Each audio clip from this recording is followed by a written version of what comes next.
Hey guys, Toxic here. It was a Bile and Blood campaign. With me in this campaign is Seb. Hello there. This is mission 4A. This is the last stand of the Viccicrudes. Seb, you want to go a little bit more? Last time in mission 3B, which you should be checking out that and the story time if you don't want spoilers now.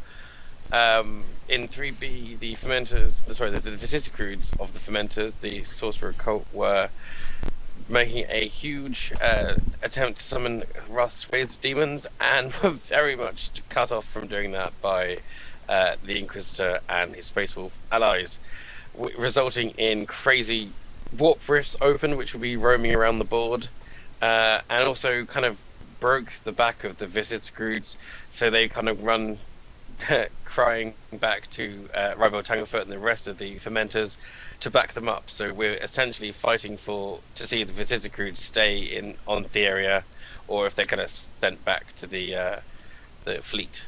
It just reminds me of the warp thing. I'll move my assassins because I was planning on putting the warp rift in the middle of the game. You know, kind of starting it in the middle. Oh right, yeah. But I had my assassins there, so. We'll deal with that in a bit, so we don't, so yeah, we'll just go over the army list here. We'll start with the Space Wolves here. Obviously we have Inquisitor Corvus. He's in a Land Raider with Sven Stormslayer, the injured Sven Stormslayer. He has his henchman squad with his assistant Desmond. Inquisitor Shavek is on another mission now, which is actually mission 4B. The Space Wolves have come and to help finish off the Viccicrudes. Sven Stormslayer brought in some Land Raiders, but in the Land Raiders he does only have some Wolf Priests and Blood Claws. There is actually a fluffy reason for that, and that is that the more elite members are actually on the other mission with Shavek and doing their secretive mission. They've brought in 3 whirlwinds to kind of help them out, give them some, covering fire, I guess, some artillery support as the Land Raider attempts to just kind of strike in and take out the Viccicrudes. They have 2 Calixtus assassins. As he knew he was coming up against Psykers, he decided to get his best anti-Psyker assassins out. Because they've done awfully so far this campaign. I'm terrified. And knowing the issues that Corvus had with his psychic powers last mission, he decided to not bring any Rune Priests with him, so they just have the Wolf Priests. And that's to still have some leadership amongst the Blood Claws, but nothing that is going to be detrimental to the mission, like having Psykers like that. Now, Seb, we got your Viccicrudes force with some help from Rybel Tanglefoot. Yes, and the Fermenters. So the Viccicrudes part, we have heavily injured Sepulturus, level 3 Psyker, with one of his other level 2 Psykers, sorcerers with him, and 2 30-man squads of their kind of rather sycophantic cultists, all with auto pistols, so 2 just huge, hopefully, meat shields at some point. We got a Defiler with all sorts of trimmings on it for fun, with some Havocs. Also got a Land Raider with lots of trimmings filled with Plague Marines, hoping to bust into the front line with a couple of melter guns in there and a combi flamer. Rybel Tanglefoot is finally taking to battle on his attack bike with his spawns. He'll be zooming around the board with his spawns like a beast. We also have Obliterators. There was some heavy firepower in the Fermenters up for back up the Viccicrudes before they leave and run off. And then we also have good old Slippery Jack, the missile and twinning las cannon Hellbrute. I think that's everything we have there. Oh, and we also have the old Plague Drake coming in from reserve. Oh yeah, and I have a Stormfang gunship. We also have the Warp Rift that we're going to have starting at the center of the battlefield, and that will At the start of each of our turns, we'll roll to scatter it, and I think we'll use the actual vortex rules, which will be be a destroyer hit. So yeah, be a destroyer hit, and I guess we'll not use the. We might. I think to make it so it's not too OP once like it starts hitting your stuff and then just keeps hitting your stuff. We will use the rule that 2d6 it will dissipate, but 1 will reopen, as it's kind of like it dissipates but then kind of reopens. Does that work for you, Seb? Yeah, I like that. Yeah, because I just think if it gets kind of up into one of our forces and just starts kind of just, scattering kind of back and forth kind of thing. Oh yeah, it can start eating away. But yeah, so yeah, we'll figure out a way to, if that does happen, we'll figure out a way to randomly kind of place it on the board. We'll probably, I don't know, get like quarters and scatter it in quarters or something like that. But yeah, so we'll move to the Fermenter's turn 1. We'll be back after that. Okay, so end of Chaos turn 1. Seb, you want to kind of go over what happened in your first turn? Yeah, so Robo Tanglefoot revved his bike and took his spawn on a merry journey towards the eye of the warp storm, but also trying to bear down on the assassins. One of the sorcerers, Sebulcerus himself, leader of the Viccicrudes, so things are not going well for Viccicrudes because his head popped while attempting to summon some demons. It's a real shame because he could have become a great unclean one. So that's a kill point there. Cultists kind of moving, trying to keep themselves from running off the edge, and then everything open fired on the left-hand Land Raider and the Whirlwinds on the right. Nothing to the Land Raider, nothing to the Whirlwind on the far right, but the middle, or kind of the left-hand Land Raider and the Land Raider Whirlwind has lost its the whirl has gone to the wind. And it's down 2 hull points. It's down 2 hull points, yeah. So it's a lot of diddly for not much. Yep, Space Wolf's turn 1 coming up. Okay, so end of Space Wolf's turn 1. Not too much happened. The Land Raiders moved up. One fired on Tanglefoot, took a couple wounds off one of his pets. The assassin fired his head beam, his head cannon, at the Obliterators and took one of them out. The other one ran up. The remaining Whirlwinds that actually have guns fired on the cultist. One missed, one hit, taking out 5. So pretty uneventful. So we'll move on to Chaos turn 2. Okay, so end of Chaos turn 2. Seb, you want to go over this turn? All is lost. So the warp storm that Robo Tanglefoot was heading fearlessly towards did actually eat his face off. It also sucked in Slippery Jack, who was just kind of like, I imagine him kind of just stumbling on his legs, trying to get away, and then being pulled into the void. The cultists on the top right clearly have had a couple of brews, and they drunkenly weren't sure which way to run, seeing their leader die, and not sure which way to try and get away from the warp storm going on. Land Raider creeps forward, took a few shots, I don't think it really did anything. The Plague Drake came on, slightly belatedly, in true Noggle fashion, and managed to set one of the assassins on fire, although they are still alive and kicking, but soul blazed. More cultists shimmied about. Havoc took some shots, didn't really did anything, and then the Defiler rocked up and double punched the lead Land Raider in the face, destroying its melter multi-full times, and immobilizing it. And the sorcerer got completely shut down by the assassin. Oh yeah, the sorcerer tried to have all sorts of fun, and the assassin was like, "Stop that! No, none of that!" Like a scolding school teacher. The spawns were ready to eat a whirlwind, but they tripped over their tongues. Okay, so time for Space Wolf turn 2.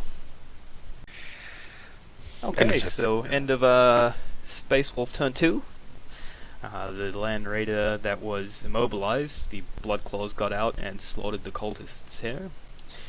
The other one, the Blood Claws got out and took out 3 of the spawn, and then suffered 3 casualties themselves to this spawn.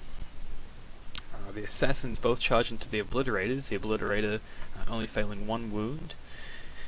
The rest just kind of moved up. That was really about it.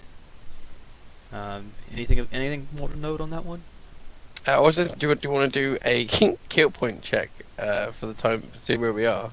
Yeah, so kill point check. The last time I checked, it was 5, which would go up to 6 for the cultists, and I didn't kill anything else on that turn. At least didn't wipe anything else out.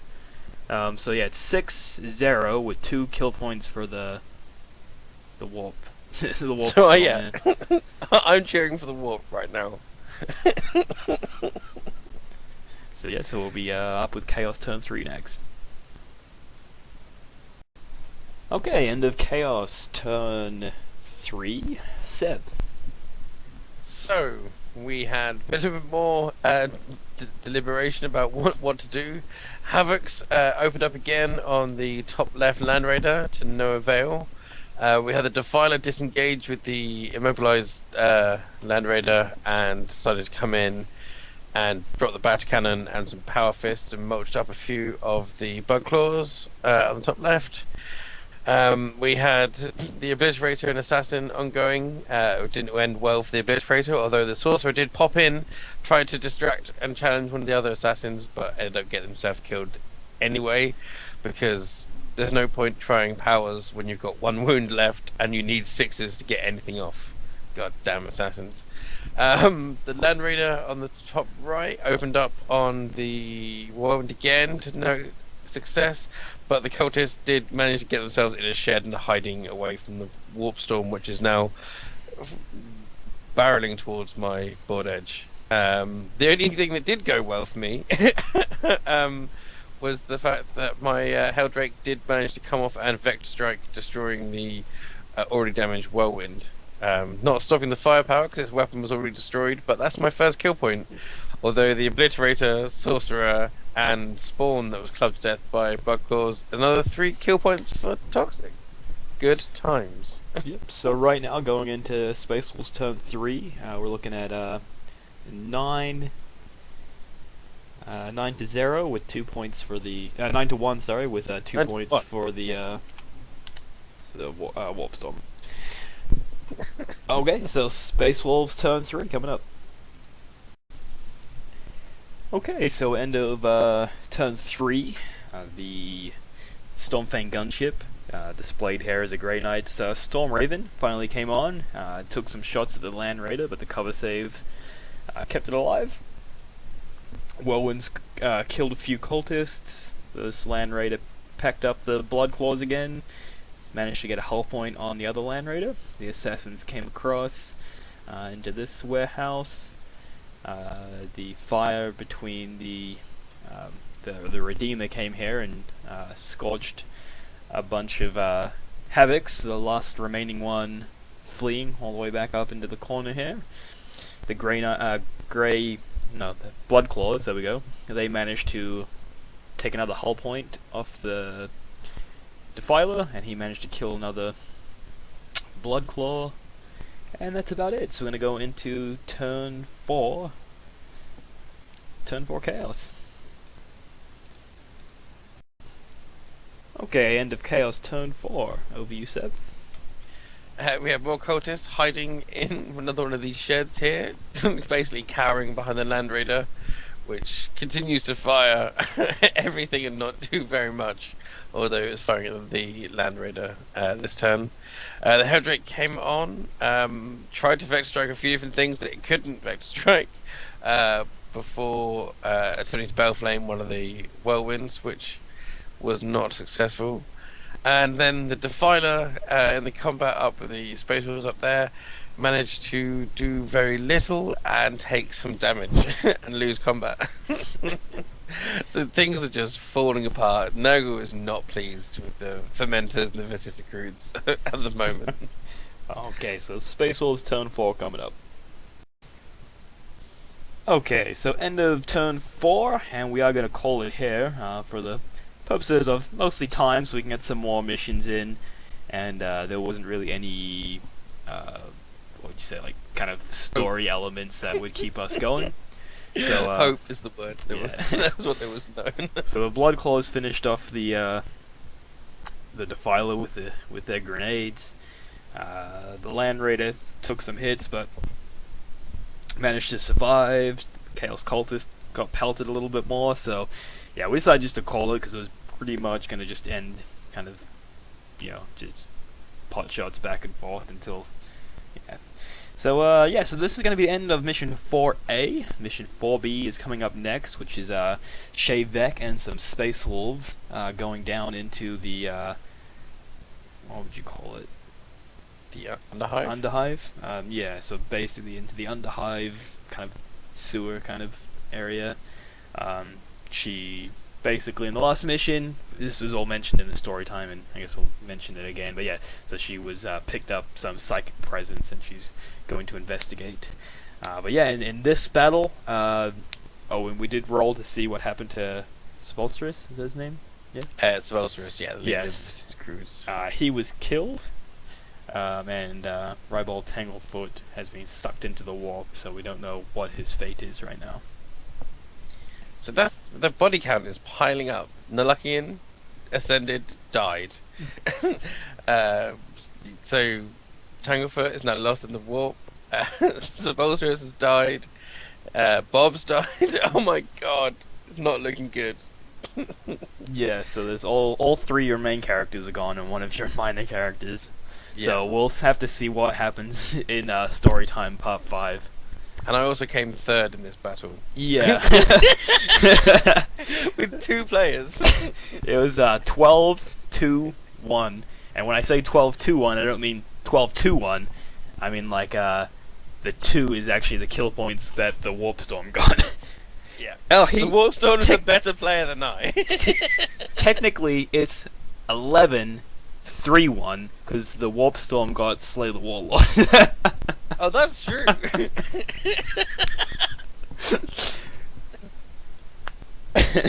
Oh, I'm so much worse than the Warp. Oh. Yeah. But fun had by Al. Yes, I look forward to seeing if the Men's can at least get a bit of an insidious grip on the Underhive in the next mission. Yep, that's what we're looking to now. So that video is probably going to be posted about the same time as this one, so check it out. And yeah, see what happens there. See if the fermenters can, get some sort of hold on the planet, because it's starting to fall through their grasp at the moment. So yeah, once again, with me in this Bile and Blood campaign is Seb. Yes, indeed. Looking forward to next time.